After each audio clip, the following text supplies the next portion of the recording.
Hey guys, Prangell Gaming here, welcome back to the Millwall Career Mode. It's Season 2, Episode 5, and I've just got to first and foremost apologise for not giving you a video last week. Unfortunately, my capture card messed up.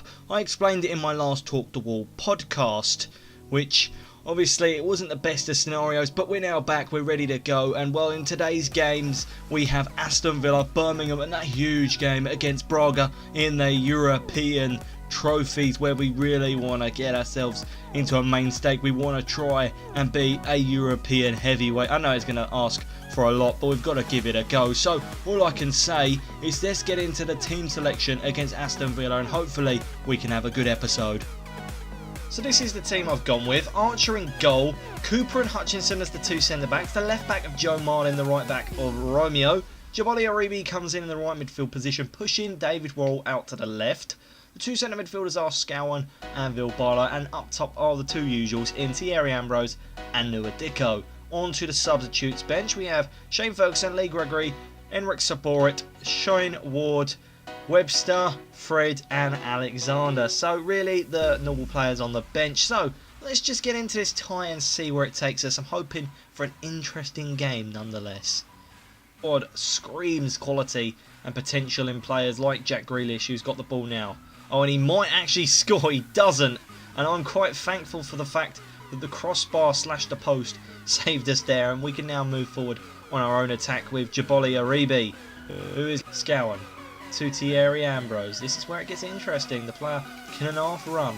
He'll find Nua Dicko maybe. Oh, he does. After a terrible bit of defending by Alan Hutton. Dicko, what a save by the keeper. You couldn't ask for anything better from him, could you?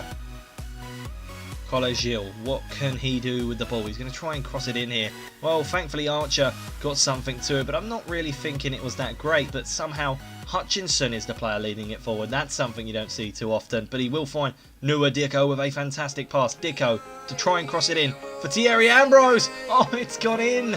The move that started with the captain having the ball. He then played it to Dicko, and Ambrose has gone. And, well, I'm going to say luckily headed it into the back of the net after it hit off the crossbar.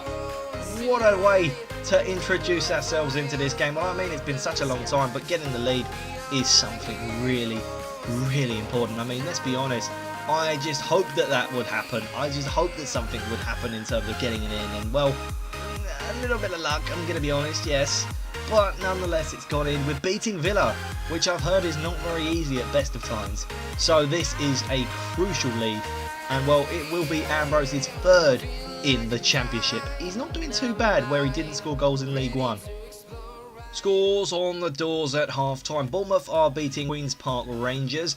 Cardiff are beating Fulham. And you've got Nottingham Forest are beating Sheffield United. And as for the rest of the results, well, they're there so you can see them yourselves. Moving into how we've done in this match.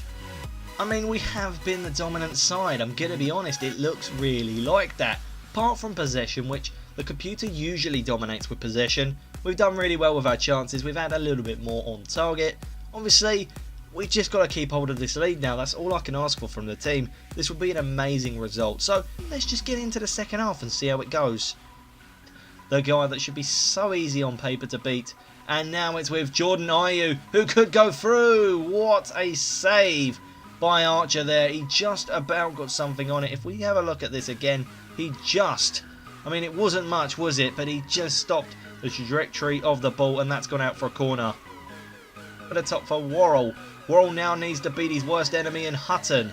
Oh, and he has cut inside. He's had the shot, and what a save by the keeper. We could have been 2 up by then. Right, and we're going to be making 2 substitutions here. So Dicko and Vilbala are coming off for Fred and Ward, just so we can obviously get some fresh faces on, create something maybe and get a second. If not, then 1-0 would be acceptable, but fresh legs were needed. Our defence should be much better than this, and it looks like we're about to concede late on. And there must be someone looking after us, as how on earth Meakin Richards was the player that got forward, I do not know. But still, he had a great chance there, and we really almost got punished for that. Of energy, he came on.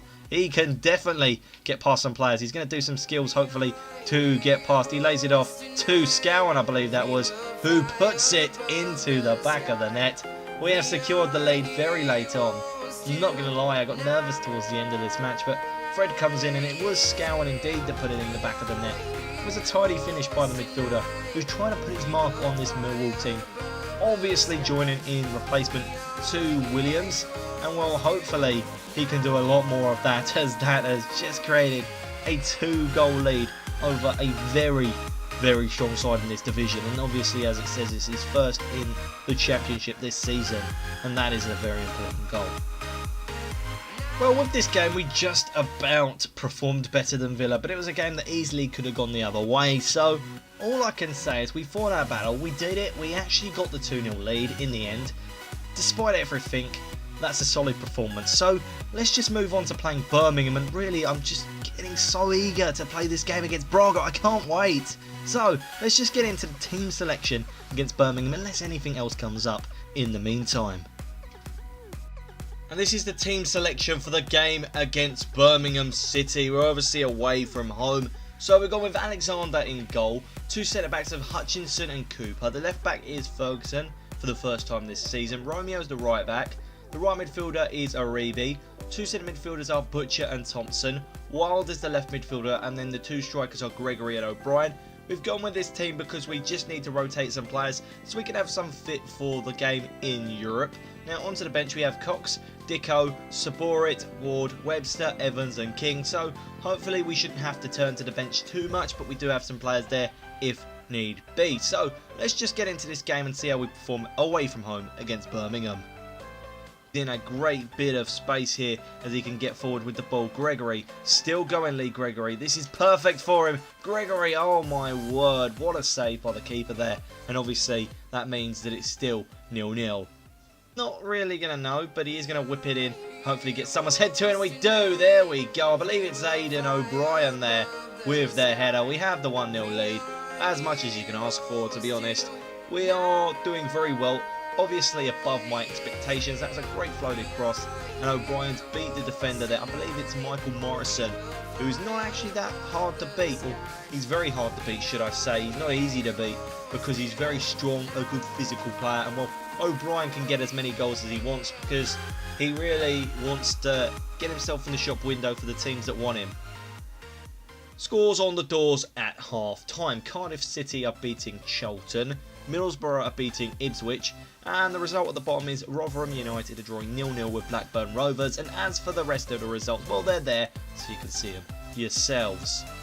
Moving into our stats, I can't say that we've had the best of games, to be honest. We really haven't had much to do in terms of defending, and really haven't had much to do in terms of attacking. It's been quite an even game of football, so I'm hoping it opens up a little bit more in the second half. But we just have to see how it goes, and obviously if we can take another goal, that'd be perfect. But obviously we just need to just hold on to this lead at least, because it means we're doing much better than I ever expected. O'Brien who turns, could he get the shot away? He could, but how on earth did Aidan O'Brien get that over the bar? You would have expected him to have scored that, considering how many goals he scored last season, but obviously it wasn't to be there. Oh, that's a great spot out wide to Greg Wild. Wild tries to play it in for Lee Gregory, who could have a chance to score. He has. There we go. Lee Gregory finally scoring a goal. Now, I can't remember whether he's actually scored one because it's been quite a while since I obviously recorded the last one. But a goal from Lee Gregory, it's refreshing to see. He hasn't really been the best of strikers in the Championship, but that was quite a nice, calm finish by the attacking player there. And I'm going to be honest, that's the best thing you can think of. If he can put it away, he can start getting a spot in this team. Let's have a look. Now, it is his first goal in the Championship. I couldn't remember him scoring, so that is nice to see. It's now with Aidan O'Brien over the top for Lee Gregory. This could be the perfect opportunity for Lee Gregory. Could he put it away? If Gregory doesn't, oh my word. I was about to say if Gregory doesn't, I'll be surprised, but it is Lee Gregory we're talking about. He doesn't always score. The pitch for Gregory, who's going to find Aidan O'Brien. O'Brien back over the top to Lee Gregory, of all players. You don't want him running with the ball, and well, he has still got it. Back to Aidan O'Brien, who could make it free. He doesn't. Gregory, there we go. He tucks it into the net. 3-0. Lee Gregory scoring 2 goals. It's just one of those games. You really didn't expect Gregory to be the guy that turned it in, but then he does. and that is perfect. A second goal for Lee Gregory, that can do wonders for his goal scoring confidence. I mean, he's been quite shy in front of goal in the Championship, and well, at least he's getting them now, and we're smashing Birmingham. That is a third in this game, and we should have surely won if it wasn't already secured now. And there we go, pure domination. We really deserve to win it, if I'm going to be brutally honest. I don't think Birmingham offered anything to the game, and the stats quite clearly say that. So it's all good and well that we're winning, and well, I'm feeling quite confident going into this game against Braga in Europe. Yes, you heard me right, we've got a European game, so let's just go ahead, see if anything's happened, and if not, we can get into that team selection against Braga. Hopefully we can make it a very memorable day. And here we go, this is the team that's creating history by playing in the first European group stages that Millwall have ever appeared in. And you know what, we're in the Championship, that makes it a whole lot better. So, in goal we've got Jordan Archer, the centre backs are Cooper and Hutchinson, as per usual. The left back is Enric Saborit, the right back is Cummins, the right midfielder is Aribi, two centre midfielders are our two stronger ones in Scowen and Vilbala. He is one that always likes to turn up to the big occasions, so maybe he'll be doing very well today. Worrell is the left midfielder, and then the two strikers are Gregory and Dicko. Yes, you heard me right, Lee Gregory is getting an opportunity. He scored 2 goals against Birmingham. This is an opportunity that we cannot turn down. If he's scoring goals, he could be in some good form and maybe help us in Europe. As for the subs bench, we have Fred, Ambrose, Ferguson, Ward, Webster, Evans and King. So let's just get into this European day and let's hope we can make it a memorable one. Debole Aribi out wide to Cummins. Cummins tried to play it to Saborit, and that's where we've been called out. Or have we? It's now Hutchinson. Hutchinson, my word, the captain turned striker there and almost hit the target. Very unlucky by him. He should have scored. Debole Aribi tries to play on the overlap to Cummins. This is a great spot. Cummins to put it in there to Lee Gregory. Oh, what a save. Gregory again, poor in the end. And well, that was a golden opportunity that we've wasted. Scores on the doors at half-time. I see here that Liverpool are beating Rio Ave 2-1. Hearts are beating Olympiacos 1-0. And Malaga are beating Salzburg. And if I just scroll down while I currently talk, we see that Spurs are beating Young Boys. And have we got any other interesting results here? Wolfsburg are drawing with Genk. But apart from that, if I keep scrolling them up and down, you can see them and just check them out yourselves. Do feel free to pause it at any time. As for this game, it's been pure domination by us. We've obviously had to defend quite a lot, but we've done quite well. I mean, we haven't scored, which is obviously the one thing that I'm worried about. Not scoring in Europe could be a problem sometime down the line, so we need to actually get one in the back of the net. And if we do, then obviously we can get on from there and maybe just get ourselves into the knockout stages. That's a realistic target I'm trying to set myself. This is where the space opens up. You don't want them to have this space. Tiba has the shot and it goes straight into the back of the net. That's their first shot in the game. Can you believe it? Well, I can't. I'm frustrated because we've done so well up until the 48th minute. And well, we've let a goal in. I mean, I can't complain. They are a European side pretty much every season. So the fact that it's gone in, I can't really blame Archer. He tried his very best, but it was just too good for him. And well, they've finally made us pay for obviously us not scoring in the first half, which obviously could be a problem now. So we've just got to try and get ourselves back into it. But Tiba is the first player to score in or around playing with Millwall, and obviously that's his first goal in the Euro League. Aribi onto Ward. Ward flicked to Lee Gregory. Gregory turns. Could he score here? Lee Gregory, he does! Of all the players to score our first European goal, who would have thought it would be Lee Gregory? He's got his form back. That's why I said I would be playing him in this game, because I knew that little instinct that if he's scoring goals, he'd be happy to do so. He's got our first European goal. An outstanding finish, if I may add. Just ran past everyone and put it into the back of the net. Pretty confident at the moment in front of the goal. And while this means so much to Millwall Football Club, we've got our first European goal, and this could be something that we can now build on. Bagalia to play through Eduardo.